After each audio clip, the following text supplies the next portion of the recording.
নমস্কার বন্ধুরা, আজকে তোমাদের দেখাবো থেকে কিভাবে গোবরে পোকার চিত্র অঙ্কন করা যায়।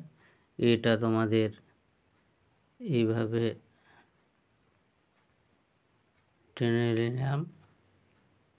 এরপরে এর ডান দিক বাঁ দিক করে হাফ রাউন্ড করে এইভাবে উল্টো ডি এর মতো এইভাবে টেনে নিলাম, আর বাঁ দিকে ওই একইভাবে টেনে নিলাম। এরপরে এর যে দুটো নিচের মাথার অংশ আছে ওই দুটোকে এভাবে হালকা রাউন্ড করে জুড়ে দিলাম। এবার উপরের অংশে হাফ রাউন্ড করে একটু গোল করে দিতে হবে, তাহলে গোবরে পোকার মাথাটা হয়ে গেল।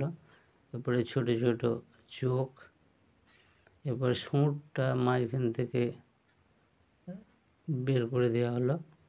এরপরে এর যে মাঝে যে টানা আছে ওইটা লেবেলে পুরো ওই অংশটাকে ভরাট করে দিতে হবে। ব্যাস হয়ে গেল গোবরে পোকার বডির অংশটা। এবার ডানায় যে কালো কালো বুটকি দাগ থাকে সেগুলো তোমরা এভাবে করে দিবে। এরপরে যেটা আমাদের করতে হবে সেটা হচ্ছে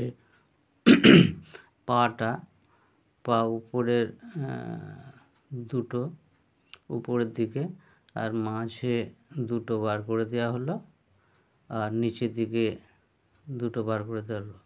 ব্যাস হয়ে গেল মোটামুটি গোবরে পোকার চিত্র অঙ্কন। কেমন লাগলো অবশ্যই কমেন্ট করে জানাবে।